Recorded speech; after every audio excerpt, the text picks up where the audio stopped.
മത്തായി 19:26. മത്തായി 19:26. ദൈവത്തിന് എല്ലാം സാധ്യമാണ്. പറഞ്ഞ ദൈവത്തിന് എല്ലാം സാധ്യമാണ്. അപ്പൊ ഈ ഒരു വാക്ക് കഴിഞ്ഞ ദിവസങ്ങളിൽ ഞാൻ ധ്യാനിച്ചപ്പോൾ പരിശുദ്ധാത്മാവ് നൽകിയ ഒരു നോട്ടാണ്.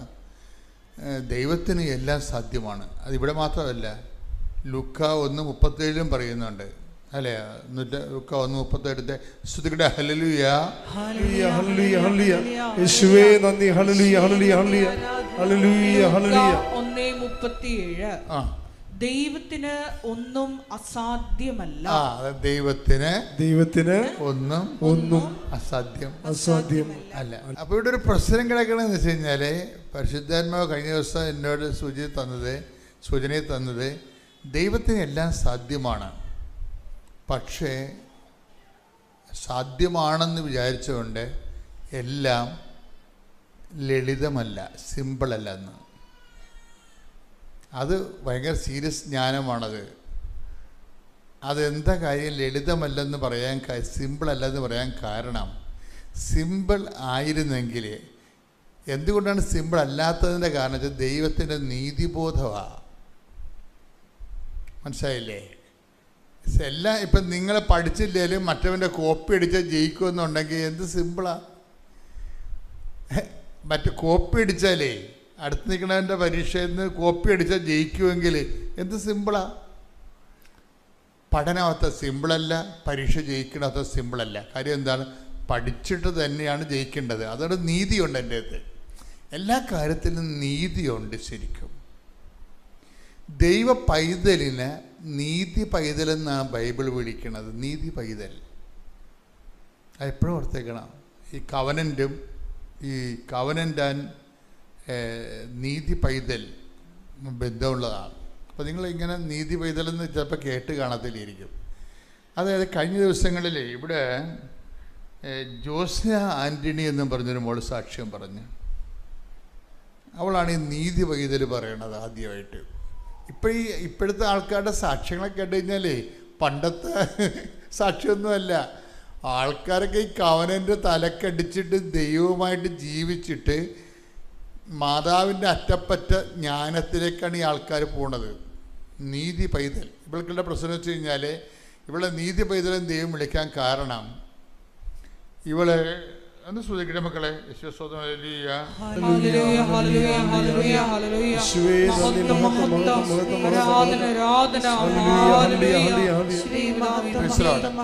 ഇവിടെ മെഡിക്കലിന് ഫിറ്റല്ല ആളെ. അതാണ് പ്രശ്നം. മെഡിക്കലിന് വെച്ച് കഴിഞ്ഞാൽ നട്ടലിനൊരു വളവുണ്ട്, എക്സ്റേയിലും ആ വളവുണ്ട്.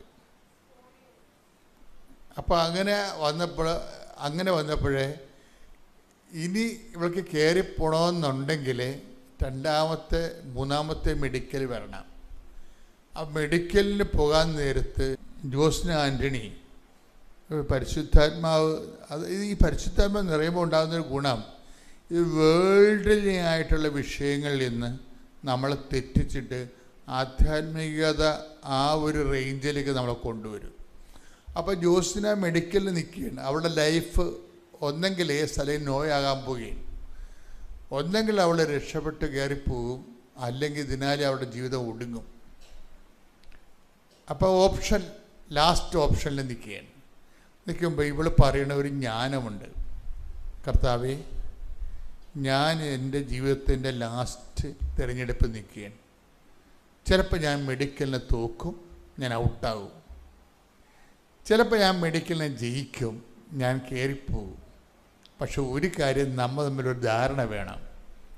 ഞാൻ നേരത്തെ ഒപ്പിട്ട് തരികയും ഞാൻ തോറ്റാലും ജയിച്ചാലും നമ്മൾ തമ്മിലുള്ള റിലേഷൻ ഒരു കുഴപ്പമുണ്ടാകത്തില്ല. ഇതാണ് കവനൻ്റെ റിലേഷനിൽ കയറിപ്പോണത്. അവരുടെ ദൈവമായിട്ടുള്ളൊരു ബന്ധത്തെ ഒരിക്കലും ഒരു മെറ്റീരിയൽ ബെനിഫിറ്റ്സുമായിട്ട് ആണ് നമ്മൾ ഉടമ്പടിയുടെ ആദ്യ കാലങ്ങളിൽ അങ്ങനെയാണ് മനുഷ്യൻ ദൈവാനുഗ്രഹത്തെ നമുക്ക് ലഭിക്കുന്ന ദൈവാനുഗ്രഹത്തെ നമുക്ക് ലഭിക്കുന്ന ഫിസിക്കൽ ബെനിഫിറ്റ്സുമായിട്ട് നമ്മൾ ലിങ്ക് ചെയ്യും. എന്നുവെച്ചാൽ ഭൗതികമായ ആനുകൂല്യങ്ങളുമായിട്ട് നമ്മൾ ദൈവത്തിനെ ലിങ്ക് ചെയ്യും. ഈ ലിങ്ക് ചെയ്യുന്ന തൊടൽ ഇവളെ പൊട്ടിച്ചു കളയും. മെഡിക്കലിൽ നിൽക്കുകയാണ്. കർത്താവ്, എൻ്റെ ഒരു ബോഡി വളവുണ്ടെന്ന് എനിക്കറിയാം, ഐ നോ ഇറ്റ്. എൻ്റെ നട്ടലിന് വളവുണ്ടെന്ന് എനിക്കറിയാം, ആ മെഡിക്കലി പ്രൂവ് ചെയ്ത കാര്യമാണ്. എൻ്റെ എക്സ്റേ എൻ്റെ കയ്യിലുണ്ട്. പക്ഷേ എനിക്ക് കയറി പോയിരിക്കാൻ പറ്റത്തുമില്ല. പക്ഷെ ഞാൻ മെഡിക്കലിൽ ചിലപ്പോൾ ജയിക്കും, ചിലപ്പോൾ തോക്കും. പക്ഷെ ഒരു കാര്യം നമ്മൾ തമ്മിൽ നേരത്തെ ഒരു ധാരണ വേണം. എന്താണ്? ഞാൻ തോറ്റാലും നമ്മൾ തമ്മിലുള്ള റിലേഷന് ഒരു കുഴപ്പം ഉണ്ടാകത്തില്ലെന്ന്. അത് പരിശുദ്ധാത്മാവ് ഉണ്ടെങ്കിൽ മാത്രമേ അങ്ങനെ ഒരു നിലപാട് നേരത്തെ ഒരു മുൻകൂർ ജാമ്യം എടുക്കുകയും. കാര്യം ഇതിനെന്ന് വെച്ചാൽ ഒരു 10-75 മാർക്കുണ്ട് ഈ ഒറ്റ ഉത്തരത്തിന്. ഒറ്റ ഉത്തരത്തിന് 75 മാർക്കാണ്. എന്ന് വെച്ച് കഴിഞ്ഞാൽ ഇവൾ നേരത്തെ പറയുകയാണ്, നമ്മൾ ഈ വിഷയത്തിൽ ഞാൻ ജീവിതത്തിൽ തോറ്റാലും നമ്മൾ തമ്മിലുള്ള റിലേഷനെ ഇത് ബാധിക്കുന്നതല്ല. ആ റിലേഷൻ പോലെ തന്നെ മുന്നോട്ട് പോകും. അതിൻ്റെ കാരണം വെച്ച് കഴിഞ്ഞാൽ ഇവർ ഈ ഉടമ്പടി കാലത്തിനുള്ളിൽ ഈശോയുമായിട്ട് പരിശുദ്ധ അമ്മ വഴി ഇവർ നല്ലൊരു റിലേഷനിൽ ചെന്നായിരുന്നു. എന്നിട്ട് ഇവരെ എപ്പോഴും ഈശോയോട് പറഞ്ഞു, ഈശോ ഉടമ്പടി നിയോഗം നീ തന്നെയാണെന്ന് പറയും. അതാണ് വിഷയം. അങ്ങനെ ഒരു ദൈവാനുഭവത്തിലേക്ക് ഇവർ ചെന്നായിരുന്നു. എന്താ പറയണത്? ഈശോ ഉടമ്പടിയുടെ നിയോഗം, എൻ്റെ നിയോഗം നീ തന്നെയാണ്, ബാക്കിയെല്ലാം ഇഫക്ട്സ് ആണ് എൻ്റെ. ബാക്കിയുള്ള ക്യാഷ് ആൻഡ് കൈൻഡ് ആയിട്ടുള്ള മെറ്റീരിയൽ ബെനിഫിറ്റ്സ് എല്ലാം നീ തന്നാൽ ഞാൻ വാങ്ങിക്കും, ഐ ആം ഹാപ്പി. നീ തന്നില്ലെങ്കിൽ ഞാൻ ഹാപ്പി. കാര്യം എന്താണ്? എൻ്റെ നിയോഗം നീയാണെന്ന്. ദൈവസ്നേഹമാണ്. അത് പരിശുദ്ധാത്മ നിറയുമ്പോഴുണ്ടാകുന്ന ഒരു ജ്ഞാനമായിട്ട് വരണത്. അച്ഛൻ നിങ്ങൾക്ക് വേണ്ടി അതുവേണ്ടി പ്രാർത്ഥിക്കാം. ആ ജ്ഞാനത്തിൻ്റെ അഭിഷേകത്തിനായി എൻ്റെ മക്കൾ ഇടിമുഴക്കം പോലെ ശ്രദ്ധിച്ച്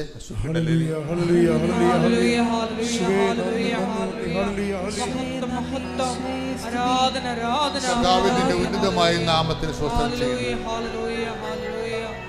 കർത്താവിന്റെ വിശുദ്ധ പൗരോഹിത്യത്തെ മഹത്വപ്പെടുത്തണമേ. കർത്താവ് സഭയിലുള്ള സാന്നിധ്യം ദൃഢമാക്കണമേ.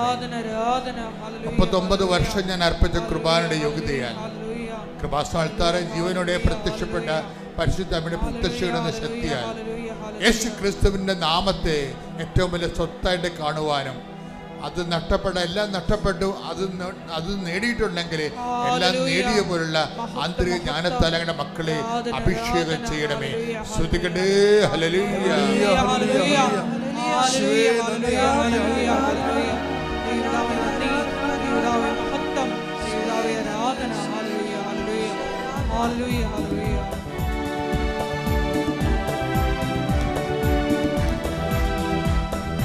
അസാധ്യമായിരിക്കുന്നുമില്ല എന്റെ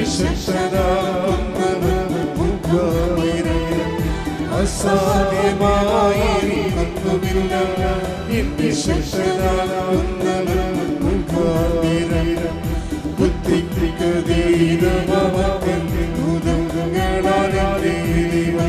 എന്റെ നടത്തുന്നു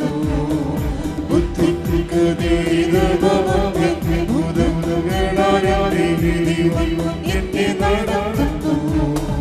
സാധ്യമേ എല്ലാം സാധ്യമേ യേശുവിൻ കൂടെ. സാധ്യമേ എല്ലാം സാധ്യമേ യേശുവിൻ കൂടെ. അസാധ്യമായിരിക്കുന്നുമില്ല എന്റെ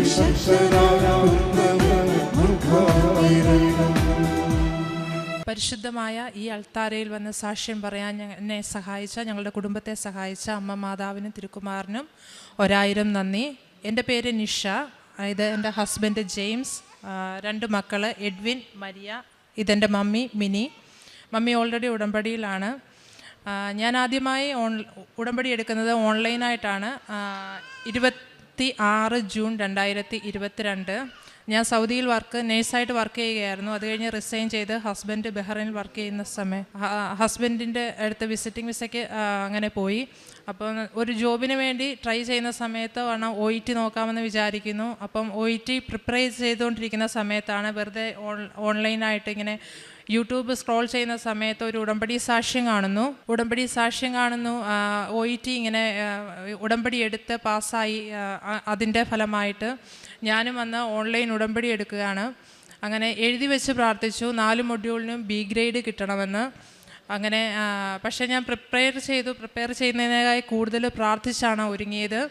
അതിൻ്റെ ഫലമായിട്ട് not by merit but by grace ഞാൻ 4 മൊഡ്യൂളിനും B ഗ്രേഡോട് കൂടി പാസ്സായി. എൻ്റെ എക്സാം റിസൾട്ട് കാണുമ്പോൾ തന്നെ അറിയാം, കറക്റ്റ് 350, അതായത് 4 മൊഡ്യൂളിനും B ഗ്രേഡോട് കൂടി പാസ്സായി. അത് ഈ പ്രാർത്ഥിച്ച് ഉടമ്പടി എടുത്തതിൻ്റെ ഫലമായിട്ടാണെന്ന് എനിക്കും എൻ്റെ കുടുംബത്തിനും പൂർണ്ണമായ ബോധ്യമുണ്ട്. അത് കഴിഞ്ഞ് CBT എക്സാമും അതുപോലെ പാസ്സായി. അത് കഴിഞ്ഞ് ഞാനിവിടെ വന്നു. ഒക്ടോബറിൽ തീർത്ഥാടന ഉടമ്പടി എടുക്കുന്നു. തീർത്ഥാടന ഉടമ്പടി എടുത്തു. അതിനു മുന്നേ ഞാൻ UK ഇൻ്റർവ്യൂകൾ അറ്റൻഡ് ചെയ്യുന്നു. ഇൻ്റർവ്യൂ എല്ലാം ഈസിയാണ്, പക്ഷേ എന്തോ കാരണം കൊണ്ട്, എൻ്റേതല്ലാത്ത കാരണം കൊണ്ട് അതെല്ലാം റിജക്റ്റായി പോകുന്നു. അവർക്ക് സ്റ്റാഫിനെ വേണ്ടെന്ന് പറയുന്നു, അല്ലെങ്കിൽ എൻ്റെ എക്സ്പീരിയൻസിനനുസരിച്ചുള്ള സ്റ്റാഫിനെ വേണ്ടെന്ന് പറയുന്നു. അങ്ങനെ ഒത്തിരി വിഷമിച്ചാണ് ഇവിടെ വന്ന് ഞാൻ തീർത്ഥാടന ഉടമ്പടി എടുക്കുന്നത്. അതിൻ്റെ ഫലമായി നവംബർ 8-ാം തീയതി സ്കോട്ട്ലൻഡ്, UK-യിലെ ഏറ്റവും നല്ല സ്ഥലമാണ് സ്കോട്ട്ലൻഡ്. അവിടെ ഇൻ്റർവ്യൂ അറ്റൻഡ് ചെയ്തു. ഞാൻ ഉടമ്പടി കാശ് രൂപം വെച്ചാണ് അറ്റൻഡ് ചെയ്യുന്നത്. അങ്ങനെ ആ ഇൻ്റർവ്യൂ ഒത്തിരി ടഫായിരുന്നു. എനിക്കൊന്നും മനസ്സിലാകുന്നില്ലായിരുന്നു അവർ ചോദിക്കുന്നത്. കാരണം അവരുടെ ഇംഗ്ലീഷ് സ്ലാങ് ഇച്ചിരി ഡിഫറെൻ്റ് ആയിരുന്നു, ഒട്ടും ക്ലിയർ അല്ലായിരുന്നു, നെറ്റിൻ്റെ ഇഷ്യൂ ഉണ്ടായിരുന്നു. അപ്പം ഞാൻ ഹസ്ബൻഡിനോട് പറഞ്ഞു, എനിക്ക് ഈ ഇൻ്റർവ്യൂവും പാസ്സാകുമെന്ന് തോന്നുന്നില്ല. പക്ഷേ ഒത്തിരി പ്രാർത്ഥിച്ച് ഉടമ്പടി കാശ് രൂപം കയ്യിൽ എടുത്തത് കൊണ്ട് പിന്നെ മാതാവ് ഈശോയോട് സമർപ്പിച്ച് തരുവാണെങ്കിൽ തരട്ടെ എന്ന് വിചാരിച്ച് അങ്ങനെ പ്രാർത്ഥിച്ച് വെയിറ്റ് ചെയ്തു. ആ ഭാഗ്യം കൊണ്ട് ആ ഇൻ്റർവ്യൂ പാസ്സായി. അങ്ങനെ അതിൻ്റെ പ്രോസസ്സിങ് നടക്കുന്നു. അപ്പം ഓൾറെഡി ഞാൻ റിസൈൻ ചെയ്തിട്ട് 1 വർഷത്തോളമായി, ജോബൊന്നും ആയില്ല. വീണ്ടും പ്രോസസ്സിങ് ഡിലേ ആയാൽ ഒത്തിരി ബുദ്ധിമുട്ടാകും. അങ്ങനെ ഞാനിവിടെ വന്ന് അച്ഛൻ്റെ ഒരു ദിവസം വന്നപ്പോൾ അച്ഛൻ്റെ ഉടമ്പടി ധ്യാനം നടക്കുന്ന ദിവസമായിരുന്നു. അപ്പോൾ അച്ഛനിങ്ങനെ പറയുന്നുണ്ട്, നമുക്കെന്തെങ്കിലും ഒരു പ്രോസസ്സിങ് ഡിലേ ആകുമ്പോൾ അത് ദൈവത്തോട് കൂടുതൽ അടുക്കുവാനുള്ള ഒരു പ്ലാറ്റ്ഫോമായി നമ്മളതിനെ കാണണം, ഒരു ടാപ്പിംഗ് പീരീഡായി കാണണമെന്ന്. അങ്ങനെ ഒക്ടോബറിൽ ഞാൻ ഉടമ്പടി എടുത്തു. നവംബറിൽ ഇൻ്റർവ്യൂ പാസ്സാകുന്നു. ഒരു 3 മന്ത് കറക്റ്റ് എനിക്ക് കിട്ടുന്നു. ജനുവരി 22-നാണ് ഞാൻ UK പോകുന്നത്. അതായത് ഒക്ടോബർ, നവംബർ, ഡിസംബർ, ജനുവരി 3 മാസം 90 ഡേയ്സ് എനിക്ക് ഏറ്റവും ഭംഗിയായി ആ ഉടമ്പടി ചെയ്ത് തീർക്കാൻ സഹായിക്കുന്നു. പറ്റുന്ന ദിവസങ്ങളെല്ലാം പള്ളിയിൽ പോയി 2 ആഴ്ച കൂടുമ്പോൾ കുമ്പസാരിച്ച് ഏറ്റവും ഒരുങ്ങി രാവിലെ എഴുന്നേറ്റ് പ്രത്യക്ഷീകരണ പ്രാർത്ഥന ചൊല്ലി അരമണിക്കൂറിൽ കൂടുതൽ ബൈബിൾ വായിച്ച് അങ്ങനെ ആ 90 ഡേയ്സ് ഏറ്റവും ഭംഗിയായി ഉടമ്പടി പൂർത്തീകരിക്കുവാൻ എനിക്ക് സാധിച്ചു. അങ്ങനെ തടസ്സങ്ങളൊന്നും കൂടാതെ തന്നെ അതിനിടയ്ക്ക് എനിക്കൊരു പോലീസ് ക്ലിയറൻസിൻ്റെ ഇഷ്യൂ വന്നു. കാരണം ഞാൻ പോലീസ് ക്ലിയറൻസിന് വേണ്ടി അപ്ലൈ ചെയ്തപ്പോൾ എൻ്റെ പാസ്പോർട്ടിന് എന്തോ വെള്ളം വീണ് എന്തോ പാടുണ്ട്. അപ്പോൾ ഒരിക്കലും എനിക്ക് പോലീസ് ക്ലിയറൻസ് ആ പാസ്പോർട്ട് വെച്ചിട്ട് ഇഷ്യൂ ചെയ്യാൻ പറ്റത്തില്ല എന്ന് അവിടുത്തെ ഉദ്യോഗസ്ഥൻ പറയുന്നു. പക്ഷേ ഞാൻ ഓൾറെഡി വിസ സ്റ്റാമ്പിങ്ങിന് കൊടുത്തിട്ടുണ്ടായിരുന്നു. അപ്പോൾ നമ്മൾ പാസ്പോർട്ട് വീണ്ടും റിന്യൂ ചെയ്യുവാണെങ്കിൽ നമ്മുടെ പ്രോസസ്സിങ് ആദ്യം തൊട്ട് സ്റ്റാർട്ടാവും. വീണ്ടും പ്രോസസ്സിങ് ഡിലേ ആകുന്നു. ഞാൻ അവിടെ ഇരുന്ന് വിശ്വാസ പ്രമാണം ചൊല്ലി പ്രാർത്ഥിക്കുന്നു. അത് കഴിഞ്ഞ് ആ ഉദ്യോഗസ്ഥൻ എന്നോട് പറയുന്നു, നിൻ്റെ ഓൺ റിസ്കിൽ എനിക്ക് എഴുതി തരണം, ഈ പാസ്പോർട്ട് വെച്ച് ഞാൻ പോലീസ് ക്ലിയറൻസ് ഇഷ്യൂ ചെയ്യാം, പക്ഷേ ഇതുകൊണ്ട് എന്തെങ്കിലും പ്രശ്നം വരുവാണെങ്കിൽ നിൻ്റെ മാത്രം റിസ്കിലായിരിക്കുമെന്ന് എനിക്ക് എഴുതി തരാൻ പറയുന്നു. ഞാനങ്ങനെ എഴുതി കൊടുക്കുന്നു. പക്ഷേ ഒരു ഇഷ്യൂവും കൂടാതെ ഇമിഗ്രേഷനെല്ലാം ക്ലിയറായി ഞാൻ UK-യിൽ 22 ജനുവരി 2023 പോയി. അങ്ങനെ ഒരുപാട് അനുഗ്രഹങ്ങൾ തന്ന് മാതാവ് അനുഗ്രഹിച്ചു. ഇതൊന്നും എൻ്റെ കഴിവ് കൊണ്ടല്ല, ഞങ്ങളുടെ കഴിവ് കൊണ്ടല്ല, മാതാവിന് തിരുക്കുമാരിൽ നിന്ന് വാങ്ങി തന്നതാണെന്ന് ഞങ്ങൾ പൂർണ്ണമായി വിശ്വസിക്കുന്നു. അത് കഴിഞ്ഞ് UK-യിൽ ചെല്ലുന്ന ഹസ്ബൻഡും മോനും വരുന്നു. അതിനിടയ്ക്ക് ഞങ്ങൾക്ക് ഒരുപാട് അനുഗ്രഹങ്ങൾ കിട്ടിയിട്ടുണ്ട്. അത് കഴിഞ്ഞ് ഹസ്ബൻഡ് മോനും UK-യിൽ വരുന്നതിന് മുമ്പ് തന്നെ ഹസ്ബൻഡ് നേഴ്സാണ്. അപ്പം NCLEX അമേരിക്കൻ ലൈസൻസ് എക്സാമിന് വേണ്ടി ഒരു ആഗ്രഹത്തിന് പുറത്ത് നോക്കുന്നതാണ്. പക്ഷേ ഒത്തിരി ഒന്നും പ്രിപ്പയർ ചെയ്യുന്നില്ല. പക്ഷേ ഞങ്ങൾ ഒരുപാട് പ്രാർത്ഥിച്ചു. ചെറിയൊരു കോച്ചിങ് എടുത്തു. കിട്ടുമെന്നൊട്ടും പ്രതീക്ഷയില്ല. പക്ഷേ ആ സിലബസ് മാറുന്നതിന് മുമ്പ് തന്നെ എക്സാം എഴുതുന്നതുകൊണ്ട് പെട്ടെന്നൊരു എക്സാം ഡേറ്റ് എടുക്കുന്നു മഹാരാഷ്ട്രയിൽ, പൂനെയിൽ. അങ്ങനെ ഒത്തിരി പ്രിപ്പറേഷനൊന്നുമില്ല, ഒത്തിരി ഇതൊന്നുമില്ലാതെ ഞങ്ങൾ മാതാവിൽ ഈശോയിലും വിശ്വാസം അർപ്പിച്ചുകൊണ്ട് ഞങ്ങൾ മുന്നോട്ട് പോകുന്നു. അങ്ങനെ ഹസ്ബൻഡ് ബഹ്റൈനിൽ നിന്ന് പൂനെയിൽ വന്ന് എക്സാം എഴുതുന്നു. ആ സമയത്ത് അച്ഛൻ പറഞ്ഞ ഓർമ്മയുണ്ട്, നമ്മൾ ഒരാൾ എക്സാം പോകുമ്പോൾ, ഇപ്പോൾ അമ്മമാർ മക്കൾ എക്സാം എഴുതാൻ പോകുമ്പം ജസ്റ്റ് രാവിലെ പ്രാർത്ഥിച്ചു വിടുക, അല്ലാതെ അവർ എക്സാം എഴുതുന്ന സമയത്ത് നമ്മളും കൂടെ ഇരുന്ന് പ്രാർത്ഥിക്കണമെന്ന്. അപ്പോൾ UK ടൈം ഏകദേശം ഒരു 3-3:30 വെളുപ്പിന് ഞാൻ നമ്മുടെ പച്ചത്തിരി കത്തിച്ച് വെച്ച് പ്രത്യക്ഷീകരണ പ്രാർത്ഥന ചൊല്ലി അച്ഛൻ്റെ ഉടമ്പടി ധ്യാനം കൂടി ഹസ്ബൻഡ് എക്സാം എഴുതുന്ന സമയത്ത് ഇങ്ങനെ കൈകൾ വിരിച്ച് വെച്ച് ഹസ്ബൻഡിന് വേണ്ടി പ്രാർത്ഥിച്ചുകൊണ്ടേ ഇരിക്കുകയായിരുന്നു. അങ്ങനെ എക്സാം കഴിഞ്ഞു. ഹസ്ബൻഡ് വിളിച്ച് പറഞ്ഞു എക്സാം ഒത്തിരി ടഫായിരുന്നു, കിട്ടുമെന്ന് തോന്നുന്നില്ല, തല പൊട്ടുന്ന വേദന, തലവേദനയാണ്, ഫോൺ വെക്കുവാന്ന് പറഞ്ഞ് വെച്ചു. ഞാനിങ്ങനെ പ്രാർത്ഥന കണ്ടിന്യൂ ചെയ്തുകൊണ്ടേയിരുന്നു. അപ്പോൾ ഹസ്ബൻഡാണെങ്കിൽ മരുന്ന് വാങ്ങിക്കാൻ വേണ്ടി ഒരു ഫാർമസി തപ്പി ഗൂഗിളിൽ തപ്പി, അറിയാൻ വയ്യാത്ത സ്ഥലമാണ്. അപ്പോൾ ഒരു ഫാർമസിയുടെ പേര് കണ്ട ഗൂഗിൾ മാപ്പ് ഇട്ട് മുന്നോട്ട് പോവുകയാണ്. അപ്പോൾ ഇങ്ങനെ മുന്നോട്ട് പോയി ഡയറക്ഷൻ ഇടയ്ക്ക് തെറ്റിയ പോലെ തോന്നുന്നു, പക്ഷേ എന്നിട്ടും മുന്നോട്ട് പോയി മാപ്പിൽ സെയിം വഴി തന്നെ കാണിക്കുന്നു. അവിടെ ചെന്ന് ഒരു സ്ഥലത്ത് ചെന്ന് നിന്നു. അവിടെ ഒരു ഫാർമസി ഒന്നും കാണുന്നില്ല. പക്ഷേ ഹസ്ബൻഡ് ഇങ്ങനെ നോക്കുമ്പോൾ ഉണ്ണീശോയെ കൈകളിൽ ഏന്തിയ ഒരു മാതാവിൻ്റെ രൂപമാണ് കാണുന്നത്. അപ്പം ശരിക്കും അവിടെ നിന്ന് പ്രാർത്ഥിച്ചു. അവിടെ ഒരു ആളിരിപ്പുണ്ടായിരുന്നു. അപ്പം എന്തിനാ വന്നതെന്ന് ചോദിച്ചു. പ്രാർത്ഥിക്കാനാ വന്നതെന്ന് പറഞ്ഞു. പക്ഷെ അന്നേരത്തെ ഒരു ഷോക്കിൽ ഫോട്ടോ ഒന്നും എടുത്തില്ല, അവിടെ ഫാർമസി ഇല്ലായിരുന്നു. അങ്ങനെ ഹസ്ബൻഡ് തിരിച്ചു വന്നു എന്നോട് പറഞ്ഞു. അപ്പം ഒത്തിരി ടെൻഷൻ അടിച്ച് മാതാവേ കൂടെ ഇല്ലേ, ഈ എക്സാം പാസ്സാക്കി തരുമോ എന്നോ ഒത്തിരി ടെൻഷൻ അടിച്ചിട്ടാണ് ഹസ്ബൻഡ് പോയത്. പക്ഷേ മാതാവ് കൂടെയുണ്ടെന്ന് കാണിക്കാൻ വേണ്ടിയുള്ള തെളിവായിട്ടാണ് ഞങ്ങളിതിനെ കാണുന്നത്. അത് ഒരു വലിയ ഉടമ്പടി സാക്ഷ്യമാണ്. ആ എക്സാം അത്ഭുതകരമായിട്ട് എൻകലക്സ് സാറിന് എക്സാം ഫസ്റ്റ് അറ്റംപ്റ്റിൽ തന്നെ വലിയ ഹാർഡ് വർക്കൊന്നുമില്ലാതെ പ്രാർത്ഥനയുടെ മാത്രം സഹായത്തോടു കൂടി പാസ്സായി. അതിനും അമ്മയ്ക്കും തിരുക്കുമാറിനും 1000 നന്ദി. പിന്നെ അങ്ങനെ ഒരുപാട് അനുഗ്രഹങ്ങൾ തന്നു. അത് കഴിഞ്ഞ് ഹസ്ബൻഡ് മോനും UK വരുന്നു. അവിടെ വീട് കിട്ടാൻ ഭയങ്കര പ്രയാസമാണ്. ഉടമ്പടി നമ്മുടെ ഉപ്പ് ഉപയോഗിച്ചതിൻ്റെ ഫലമായി ഹോസ്പിറ്റലിനടുത്ത് തന്നെ സ്കൂള്, എല്ലാ സൗകര്യങ്ങളോടും കൂടി അടുത്ത് തന്നെ. മോൻ്റെ സ്കൂള് ജസ്റ്റ് ഓപ്പോസിറ്റാണ്. അങ്ങനെ ആ ഉടമ്പടി വസ്തുക്കൾ ഉപയോഗിച്ചതിൻ്റെ ഫലമായിട്ട് ആ വീട് തന്ന് അനുഗ്രഹിച്ചു. അത് കഴിഞ്ഞ് കുഞ്ഞിനാണെങ്കിൽ കണ്ടിന്യൂസ് തുമ്മലായിരുന്നു. അപ്പം ഉടമ്പടി വസ്തു ഞാനിങ്ങനെ നമ്മുടെ തൈലം തലയിൽ തൊട്ട് പ്രാർത്ഥിക്കുമെന്നും അങ്ങനെ ഉടമ്പടി ഉപ്പും കൊടുക്കുമായിരുന്നു. അങ്ങനെ തുമ്മൽ ഒരുപാട് കുറഞ്ഞു കിട്ടി, വേറെ ട്രീറ്റ്മെൻ്റ് ഒന്നും കൂടാതെ തന്നെ. അത് കഴിഞ്ഞിട്ട് ഹസ്ബൻഡ് അവിടെ വന്ന് എക്സാം എഴുതി ഓസ്കി, IELTS, അതുപോലെ അവിടുത്തെ ഡ്രൈവിംഗ് ലൈസൻസ്, ഇതെല്ലാം പാസ്സായത് ഉടമ്പടി തൈലത്തിൻ്റെയും വിശുദ്ധ ഉപ്പിൻ്റെയും ഉപയോഗം കൊണ്ട് മാത്രമാണെന്ന് ഞങ്ങൾ പൂർണ്ണമായി വിശ്വസിക്കുന്നു.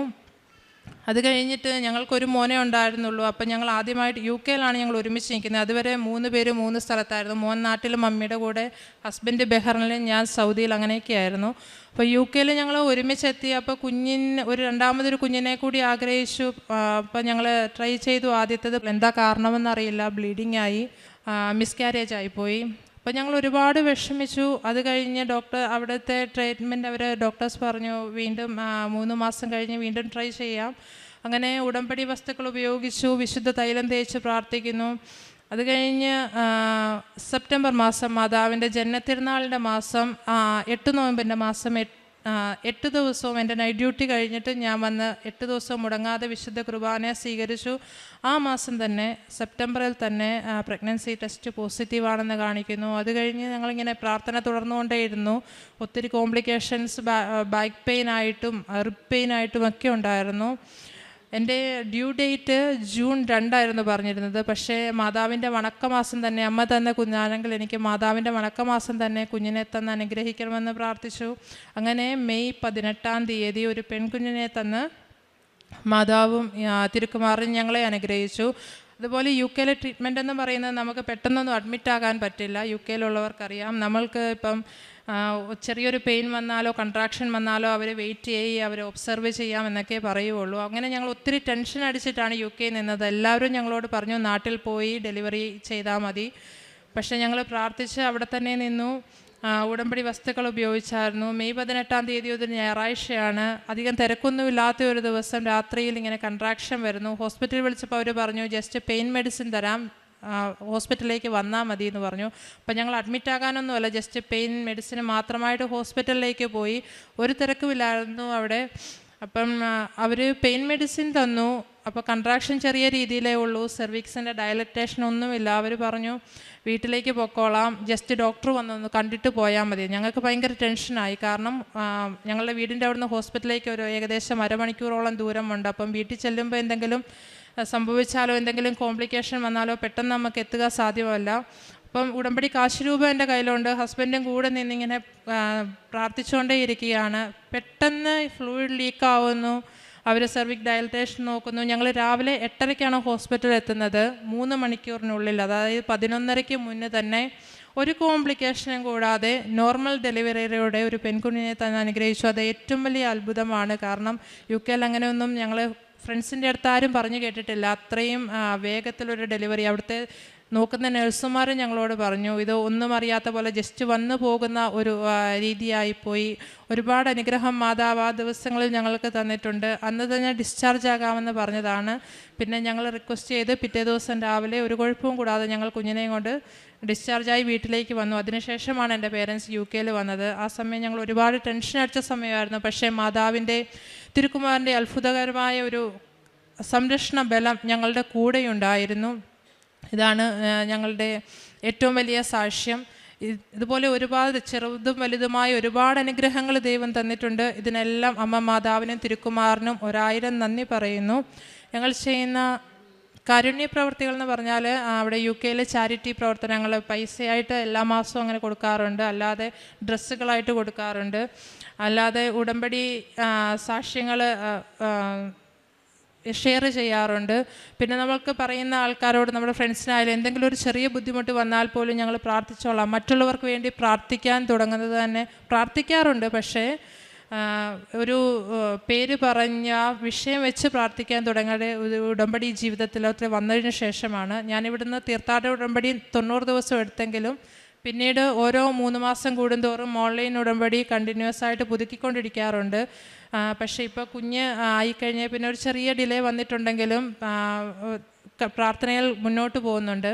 ഇപ്പം നമ്മുടെ മത്തായി 6:33 വെച്ചിട്ട്, നിങ്ങൾ ആദ്യം അവിടുത്തെ രാജ്യവും നീതിയും അന്വേഷിക്കുക, പിന്നീട് ഇതെല്ലാം നിങ്ങൾക്ക് ലഭിക്കും എന്ന ഉറച്ച ബോധ്യത്തോടു കൂടിയാണ് ഞങ്ങൾ മുന്നോട്ട് പോകുന്നത്. ചെറിയ ചെറിയ പ്രശ്നങ്ങൾ ഞങ്ങളുടെ കൂടെയുണ്ടെങ്കിലും അമ്മ മാതാവും തിരുക്കുമാറും ഞങ്ങളുടെ കൂടെയുണ്ടെന്നുള്ള ഉത്തമ ബോധ്യത്തോടു കൂടി ഞങ്ങൾ പ്രാർത്ഥിച്ച് മുന്നോട്ട് പോകുന്നു. അമ്മ മാതാവിനും തിരുക്കുമാറിനും ഒരുപാട് നന്ദി. അമ്മയുടെ പ്രത്യക്ഷീകരണത്തിൻ്റെ സ്ഥിരം സാക്ഷിയായി എന്നെ എൻ്റെ കുടുംബത്തെ ഉയർത്തിയതിന് അമ്മയ്ക്കും തിരുക്കുമാരനും ആദ്യമേ നന്ദി പറയുന്നു. സാക്ഷ്യം പറയാൻ വൈകിയതിനും ക്ഷമ ചോദിക്കുന്നു. എൻ്റെ പേര് അനു അബ്രഹാം. ഞാൻ വരുന്നത് വയനാട്ടിൽ നിന്നാണ്.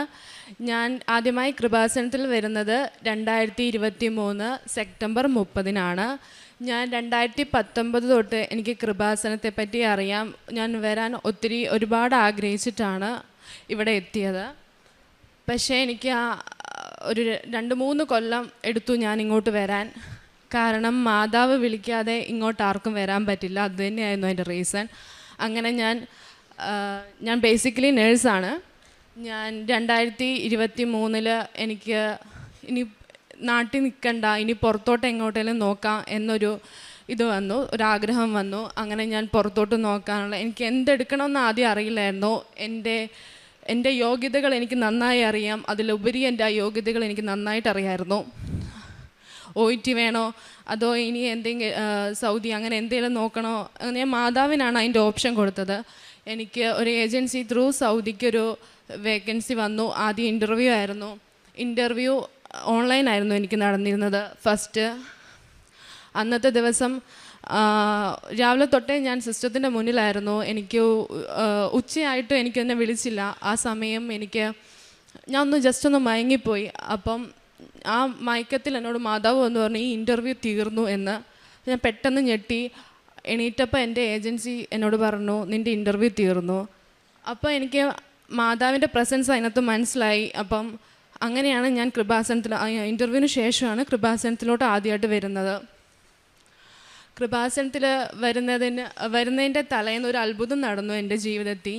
ഞാൻ 2019 തൊട്ട് ഞാൻ ബാംഗ്ലൂരിൽ വർക്ക് ചെയ്തിട്ടുണ്ടായിരുന്നു. 3.5 കൊല്ലമായിട്ട് എൻ്റെ PF കിട്ടിയിരുന്നില്ല. എനിക്കത് വളരെ സങ്കടമുള്ളൊരു കാര്യമായിരുന്നു. PF അത്യാവശ്യം ഒരു നല്ലൊരു എമൗണ്ട് ഉണ്ടായിരുന്നു. കുറേ കാലം ഞാൻ എൻ്റെ പുറകെ നടന്നു. ഞാൻ ഇങ്ങോട്ട് വരുന്നതിൻ്റെ തലേന്ന് 2023 സെപ്റ്റംബർ 29 ഞങ്ങൾ വയനാട്ടിൽ നിന്നാണ് വരുന്നതെന്ന് പറഞ്ഞല്ലോ. ഞങ്ങൾക്ക് 4 മണിക്കാണ് അവിടുന്ന് ബസ് വരുന്നത്. കറക്റ്റ് 3:50 എൻ്റെ ഫോണിൽ ക്രെഡിറ്റായി എൻ്റെ PF. അതാണ് ഞാൻ ആദ്യമായിട്ട് യൂസ് ചെയ്തത് സൗദിക്ക് വരാൻ വേണ്ടിയിട്ട് എമൗണ്ട്. പിന്നെ ഇൻ്റർവ്യൂ കഴിഞ്ഞു. ഇൻ്റർവ്യൂ കഴിഞ്ഞു. എനിക്ക് ലാഗായിരുന്നു ആ സമയത്ത്. 2023 സൗദിയിൽ വിസ അടിക്കുന്നില്ലായിരുന്നു. 8 മാസത്തോളം ഞാൻ അതിൻ്റെ പുറകെ നടന്നു. ഞാൻ ഒത്തിരി വിഷമിച്ചു, മാതാവിനോട് കരഞ്ഞപേക്ഷിച്ചു. ഓരോ ഡേറ്റും ഞാൻ അമ്മ മാതാവിനോട് പറഞ്ഞ് പ്രാർത്ഥിക്കുമായിരുന്നു. പ്രോമെട്രിക് എക്സാം എനിക്ക് ബാംഗ്ലൂർ വെച്ചായിരുന്നു നടന്നത്. ആ സമയത്തും ഞാൻ എക്സാം ഹാളിൽ കയറിയപ്പോഴും കാശുരൂപം കൊണ്ടുപോയിരുന്നു, തൈലം ഉപയോഗിച്ചിരുന്നു, ഉപ്പ് കഴിച്ചിരുന്നു. ഓരോ ക്വസ്റ്റ്യൻസും ഞാൻ അറ്റൻഡ് ചെയ്യുമ്പോഴും ഞാൻ മാതാവിനോട് വിശ്വാസപ്രമാണം ചൊല്ലിയായിരുന്നു ഞാൻ അറ്റൻഡ് ചെയ്തിരുന്നത്. എനിക്ക് അറിയുന്ന ആൻസേഴ്സ് കുറവായിരുന്നു, പക്ഷേ എന്നിരുന്നാലും എനിക്ക് ഉറപ്പായിരുന്നു ഞാൻ ജയിക്കുമെന്ന്. കാരണം ഞാൻ എൻ്റെ മെറിറ്റിലല്ല വിശ്വസിച്ചത്, not my merit but by grace of God. അങ്ങനെ റിസൾട്ട് വന്നു. ഫസ്റ്റ് അറ്റംപ്റ്റിൽ നല്ല മാർക്കോടെ ഞാൻ പാസ്സായി. എന്നിട്ടും അതിൻ്റെ ഇടയ്ക്ക് കുറച്ച് ലാഗൊക്കെ വന്നിരുന്നു. 2024 ജൂൺ 11 ഞാൻ സൗദിക്ക് പോയി. പിന്നെ എനിക്ക് ഡ്യൂട്ടി സംബന്ധമായ പ്രശ്നങ്ങളൊക്കെ ഉണ്ടായിരുന്നു. അവിടെയാണെങ്കിലും ഞാൻ അവിടെ കാശുരൂപം ഇട്ടിട്ടാണ് ഞാൻ പോയിരുന്നത്. തൈലം പൂശുമായിരുന്നു. ഉപ്പ് ഞാൻ എമർജൻസി ഡിപ്പാർട്ട്മെൻറ്റിലാണ് വർക്ക് ചെയ്യുന്നത്. അപ്പോൾ ഞാൻ അവിടെ പ്രത്യേകിച്ച് സൗദികളാണ് വരുന്നത്. അപ്പം നമ്മൾ എന്തെങ്കിലും ഒരു മിസ്റ്റേക്ക് വന്നാൽ അതിൻ്റേതായ പണിഷ്മെൻറ്റ് നമുക്ക് കിട്ടും. ഞാൻ ക്രാഷ് കാർട്ടിൽ തൂക്കുമായിരുന്നു, ഉപ്പിടുമായിരുന്നു, തൈലം പൂശുമായിരുന്നു. എനിക്ക് കിട്ടുന്ന എല്ലാ ബെഡിലും ഞാൻ ഉപ്പിട്ട് പ്രാർത്ഥിക്കുമായിരുന്നു. ഒരു രോഗസൗഖ്യം എന്ന് പറയുന്നത്, ഞാൻ ഒരു നൈറ്റ് ഡ്യൂട്ടി ടൈമാണ്. എനിക്ക് നല്ല UTI ആയിരുന്നു. എനിക്കങ്ങനെ വരുന്നതല്ല, പെട്ടെന്ന് എനിക്ക് വന്നു. ഞാൻ എൻ്റെ അസുഖത്തിന് ഞാൻ ഒരിക്കലും ദൈവത്തോട് മാതാവിനോടോ മാതാവേ എനിക്കിത് മാറ്റിത്തരണമെന്ന് പറയാറില്ല. എൻ്റെ വിഷമങ്ങളൊക്കെ ഞാൻ കുറേയൊക്കെ സഹിക്കും. ഇതെന്നെ കൊണ്ട് പറ്റുന്നില്ല. എനിക്ക് വരുന്ന പേഷ്യൻസിനെ ഞാൻ നോക്കണമായിരുന്നു. അപ്പോൾ എനിക്കിവരെ നോക്കാൻ പറ്റുന്നില്ല. 3 അനാൾജിസിസ് ഞാൻ എടുത്തിട്ട് എൻ്റെ പെയിൻ കുറയുന്നില്ല. അപ്പോൾ ആ സമയത്ത് എനിക്കൊരു ഇച്ചിരി റെസ്റ്റിംഗ് ടൈം കിട്ടി. അപ്പോൾ ഞാൻ ധ്യാനം കേൾക്കുമായിരുന്നു. ഞാൻ മാതാവിനോട് പ്രാർത്ഥിച്ചു, മാതാവേ ഈ ധ്യാനം തീരുന്നതിന് മുന്നേ 2 മണിക്കൂർത്തെ ഈ ധ്യാനം തീരുന്നതിന് മുന്നേ എൻ്റെ അസുഖം നീ എനിക്ക് മാറ്റിത്തരണം. ഞാൻ പൊട്ടിക്കരഞ്ഞ് ഇതിന് മുന്നേ ഞാൻ മാതാവിനോട് എൻ്റെ അസുഖം മാറ്റാൻ ഞാൻ പറഞ്ഞിട്ടില്ല. ആദ്യമായി ഞാൻ മാതാവിനോട് പറഞ്ഞു, വിത്തിൻ 15 മിനിറ്റ് കൊണ്ട് എൻ്റെ അസുഖം മാതാവ് സമ്പൂർണ്ണമായി എനിക്ക് മാറ്റിത്തന്നു. ജൂൺ 11 പോയത്.